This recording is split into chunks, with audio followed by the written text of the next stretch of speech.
এদিকে দাঁড়া, তুই আমার কাছে আসছিস না?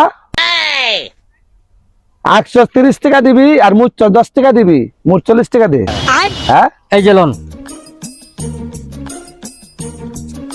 আঁকছি 30 টাকা, মুচ্ছি 10 টাকা, এই যে মোট 40 টাকা। ঠিক আছে, 40 টাকা পাইছি। এলন 5 টাকা। 5 টাকা আবার কে দিলি?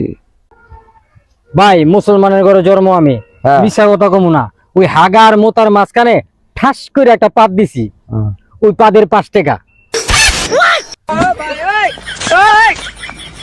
মানুষের মুখে শুনছি হাগলে আর মুতলে টাকা দেয়, পাত দিলে তো টাকা দেয়, এটা তোর কাছ থেকে জীবনে প্রথম শুনছি।